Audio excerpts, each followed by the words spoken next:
गुरु गोविंद दो खड़े काको लागू पाओ। बलिहारी गुरु आपने गोविंद दियो बताए। सब धरती कागज करूं, लेखनी सब बनराय। सात समुद्र के मसी करूं, गुरु गुण लिखा न जाए। हे भाई, संसार के अंदर गुरु की अपार कृपा होता है। और गुरु जो है एक शिक्षा गुरु होता है, एक दीक्षा गुरु होता है। शिक्षा गुरु जो है आत्मज्ञान को बताता है, पढ़ाता है, लिखाता है, समझाता है और पूरा तैयार करता है। और तब सतगुरु के शरण में ले जा कर के और उनके चरण शरण में डाल देता है। और तब सतगुरु के कृपा होता है और वो दीक्षा गुरु परमात्मा के स्वरूप होता है और वो कल्याण कर देते हैं। वो बंदी छोर होते हैं। ये संसार रूपी भवसागर से सतगुरु के सिवा और संतों के सिवा और कोई नहीं है जो पार लगा दे, संसार के दुख से मुक्त कर दे।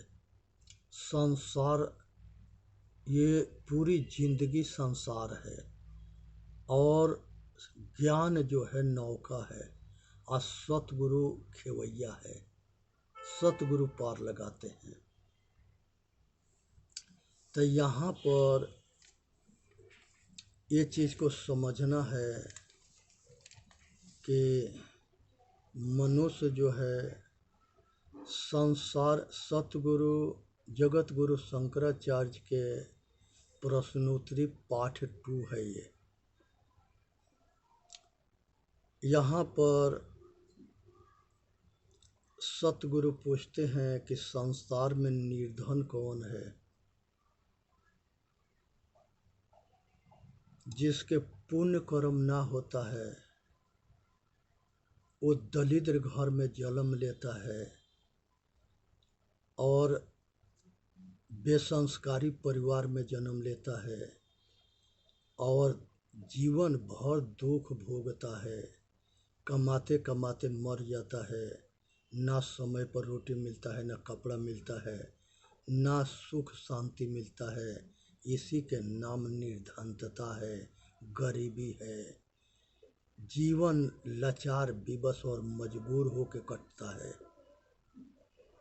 ये दिन क्यों आता है? हमने दान ना किया। तो जब दान ना करेंगे तो निर्धन पैदा होंगे। इसीलिए दान करना जरूरी है और पुण्य कर्म करना जरूरी है। अगर दान रूपी पुण्य कर्म नहीं हुआ तो दलिद्र घर में जाना जरूर। दलिद्र होने से कोई बचा ना सके। धनी कौन है? जो महादानी है। अन्न के दान देना, भोजन पानी के दान देना, कपड़ा के दान देना, निवास के दान देना, दवा बीरो के दान देना, सहायता करना। जितने महादानी होगा उतने संपन्न परिवार में जन्म लेगा, उतने अच्छे माता पिता मिलेंगे, उतने अच्छे संस्कारी परिवार मिलेगा। आज जीवन भर कुछ करे ना करे, पीछे के पुण्य कर्म के कमाई के बल पर पूरी जिंदगी सुख शांति से अपना जीवन बिताएगा। राजसी सुख, मंत्री के घर में जन्म हो जाना, करोड़पति और पति के घर में जन्म हो जाना और अच्छा संस्कारी परिवार में जन्म हो जाना, अच्छा संस्कारी माता पिता के मिल जाना, ये बड़ी अच्छे कर्म के प्रभाव से अच्छे परिवार मिलता है। विद्वान कौन है? जो विद्या के दान देता है, जो विद्या के बेचता है, अकीनता है, वो विद्वान नहीं है, वो व्यापारी है। ये ज्ञान के व्यापार बना दिया। यूट्यूब पर अगर प्रवचन भी करेगा तो कहेगा कि हमारा खाता है, इसमें पैसा भेज देना, हमके मदद भेज देना। लगता है कि भूखे मरता है। अपना परिश्रम से अपन शरीर के निर्वाह करो और निस्वार्थ भाव से विद्या के ज्ञान के दान दो। लोभी लालची अकामी क्रोधी से भक्ति ना होता है। भक्ति करे कोई सूरमा जो जाति वर्ण कुल खोई। जाति के वर्ण के नीच ऊंच के भावना के ये सबसे जो ऊपर उठता है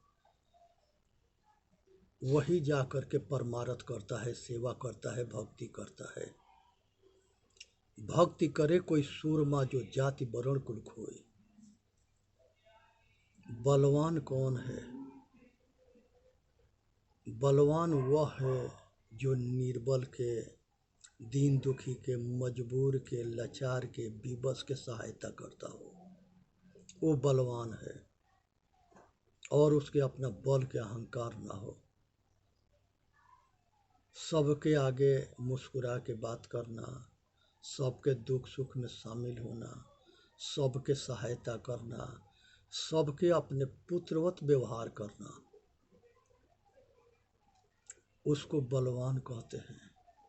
अगर परमात्मा ने धन और बल और विद्या दिया है तो परमार्थ करो, सेवा करो।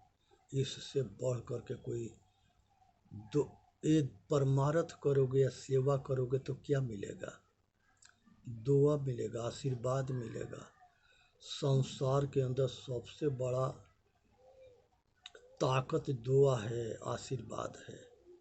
जिसको किसी के दुआ मिलता है वो बहुत भाग्यशाली है। भगवान कृष्ण क्या कहते हैं, भगवान राम क्या करते हैं? प्रातः काल उठहु रघुनाथा, माता पिता नवावहु माथा। जो महापुरुष हुए थे ये सब अपने माता पिता के पैर छू के नमस्कार करते थे।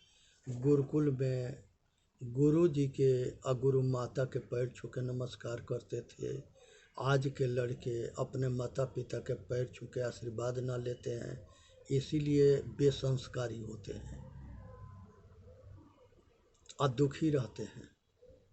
क्योंकि बाप महतारी के दुआ या आशीर्वाद ना मिलता है। इसलिए दुआ को जानो, बद्दुआ से बचो, आशीर्वाद लो। किसी के जो है अहित मत करो, सबके हित करो। तो ये बलवान के पहचान है कि अपना हित करे, दूसरे के हित करे। ज्ञानी कौन है? जो ज्ञान के दान करे और निष्पक्ष दान करे, पक्षपात से रहित रहे और सबके हित के लिए काम करे। ऐसा ज्ञानी नहीं कि कर्ण जो है द्रोणाचार्य के पास गया तो वो कहा कि तू छोटी जाति का है, हम तेरे को उपदेश ना देंगे, ज्ञान नहीं देंगे। एकलव्य गया तो कहे कि ना तू छोटी जाति का है, हम तेरे को ज्ञान ना देंगे। और रविदास जी से या कबीर साहब से, नानक साहब से बहुत जलते थे, मरते थे, फूंकते थे। लेकिन जितने इन लोगों के देख के जलते थे उतने वो हाईलाइट होते गए और लोकप्रिय होते गए। सूरज उदय होता है तो क्या मजाल है कि बादल उसको ढांक ले। थोड़े देर के लिए ढांक सकता है, सदा के लिए नहीं। उसी तरह से आत्मज्ञान रूपी रोशनी जिसके हृदय में प्रकाश करता है उसको क्या मजाल है कि अज्ञानता ढांक ले, नहीं ढांक सकता है। इसलिए सतगुरु के गुरुमुखी रूपी वाणी के प्रकाश को जानने के प्रयत्न करो। इसी से मानव जाति के कल्याण होता है। बंधन क्या है? संसार के सारे भोग की आसक्ति के त्याग कर देना। ये बंधन मुक्ति है। ये सारे संसार के सुख के आसक्त हो जाना ये बंधन है। गुरुदेव यहाँ कहते हैं कि मनुष्य अपना बंधन खुद बनाता है, और जब दुख के उसको पता हो जाता है तो वो सारे बंधन के खुद तोड़ता है। बहुत जो है राजपाट छोड़ करके इस संसार के दुख से मुक्त हो गए, जैसे बुद्ध भगवान, महावीर स्वामी, गोपी चंद जी, भरथरीर महाराज, ऋषभदेव महाराज, चक्रवर्ती सम्राट भरत जी महाराज, बहुत राजा हुए। विष क्या है? एक विष जो है, अगर कोई किसी तरह कोई किसी के धोखा से देता है तो उसके जान ले लेता है। एक विष जो है नारी के कामना में अंधा होकर के और उसके आसक्त हो जाता है, तो एक दिन उसके लाचार विवश मजबूर होकर के दीन दुखी बन जाता है। और यही गर्भ में अनादिकाल से आना जाना लगा है, जन्मना मरना, जन्मना मरना, जन्मना मरना। ये जन्म मरण दुसह दुख होई, ये कृष्ण भगवान गीता में कहते हैं कि हे अर्जुन, संसार में सबसे बड़ा दुख जो है बार बार जन्मना मरना है, बार बार पशु बनना है, बार बार अनेक तरह के पक्षी बनना है, अनेक तरह के कीड़ा मकोड़ा बनना है। अगर जन्म मरण के चक्कर से छुट्टी मिल जाए तो इससे बड़ा और सुख कुछ भी ना है। तो इसलिए जन्म मरण दुसह दुख हुई, ये तुलसी बाबा भी रामायण में कहते हैं। तो ये दुख के बंध, ये गुलामी के बेड़ी के काट दो, तोड़ दो, त्याग दो, सदा के लिए सुखी हो जा भाई। और ये बिना ज्ञान के नहीं होगा, बिना सतगुरु के नहीं होगा। तो ये विषय भोग की आसक्ति विष है, जिस विष से हम बता ना सकते कितने बार जन्म मरण होता रहा और होता है, आगे होता रहेगा। किसके जीवन सार्थक है? संसार में जो आदमी अपना जन्म मरण के चक्कर से छूट जाता है उसके जीवन सार्थक है। वो सदा के लिए सुखमय हो गया, सुखमय हो गया। जैसे संसार के किसी चीज़ के बीज है, उसको आग में अगर हम भूज देंगे तो उसके जामने की शक्ति नष्ट हो जाता है।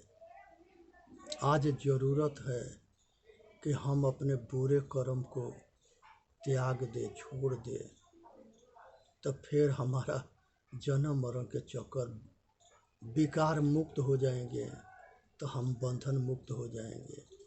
यही विकार, वासना, कामना, राग, द्वेष हमारे जन्म मरण के ये फांसी है। मूंज में सीख जो है ऊपर से खींचते हैं तो बिल्कुल साफ निकलता है। ऐसे प्रकृति रूपी शरीर में अपने आपा के साफ निकाल लेनी है। उसी आत्मा के नाम है परमात्मा, खुदा, गॉड, ईश्वर, भगवान, परमेश्वर, प्रभु, राम, रमण करने वाला राम। ये शरीर रूपी मंदिर से इसको बंधन मुक्त करके निकाल लेना। गैस बत्ती होता है, वो जलता है, उसमें बहुत साफ जो है रोशनी होता है। एक कपड़ा के मेल्टर होता है, वो जलने के बाद बहुत प्रकाश देता है। ऐसा ही मुक्त पुरुष जो होता है वो संसार के प्रकाश देता है। तो इसलिए जो है अपना जीवन के सार्थक बनाओ, अपना कल्याण करो, दूसरे के कल्याण करो। शत्रु कौन है?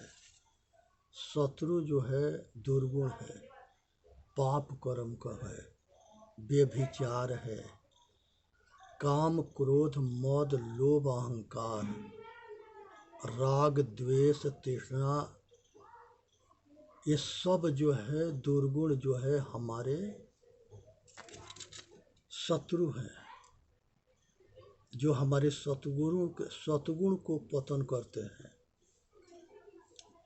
मनुष्य के दुख के कारण क्या है?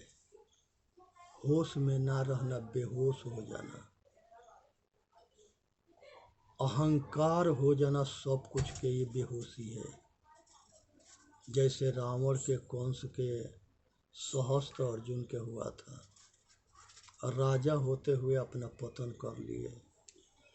तो यहाँ पर इस चीज़ को समझना है, विचार करना है और अपना कल्याण करना है। इसी में मानव जाति के हित है। चिंता क्या है? चिंता जो है वो आग है, चीता एक बार जलाता है, और चिंता जो है रात दिन जलाता है।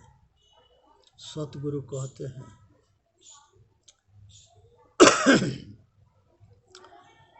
चिंता से चतुराई घटे, कि दुख से घटे शरीर, पाप से धन लक्ष्मी घटे, कह गए दास कबीर।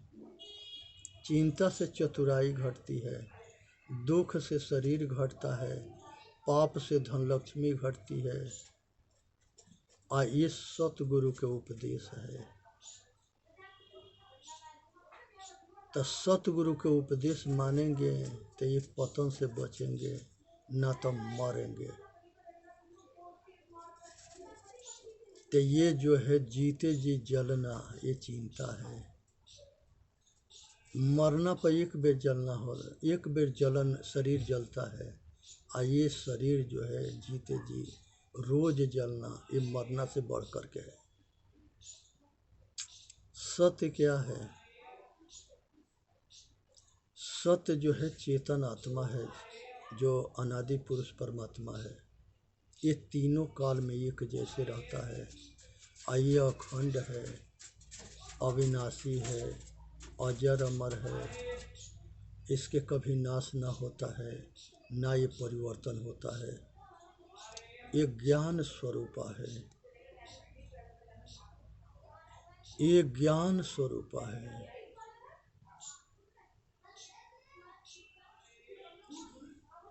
जागृत रूपी जीव है, शब्द सुहागा शीत, जर्द बून जल कुकुही, कहीं कबीर कोई देख।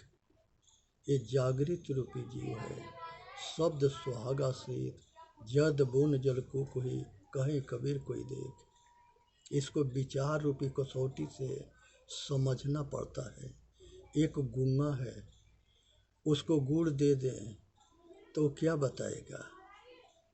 अगर वो पूछता है कि मीठा कैसा होता है तो क्या बताएंगे? खा के देख लो। बिना अनुभव के, बिना साक्षात्कार के, बिना अनुभूति के इसको हम नहीं बता सकते। असत्य क्या है? पंच महाभूत प्रकृति असत्य है। ये सत्य होते हुए परिवर्तनशील है। जो आज दिखता है वो कल नहीं रहेगा।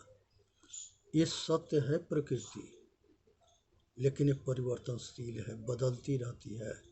इसके रंग रूप बदलता रहता है। इसी प्रकृति के शब्द में इसको अविद्या भी कहा गया है। ये सदा कुंवारी है। नर नारी के पतन के कारण क्या है? नर नारी के पतन के कारण अज्ञान पाखंड है, मूर्ता पूजा है, अंधविश्वास है। मूर्ख बनो और दूसरे के मूर्ख बनाओ, यही पैसा कमाओ, फूट डालो, पैसा कमाओ, मूर्ख बनाओ। ये सब जो है मनुष्य के अहित करना, ये अच्छा कामना है।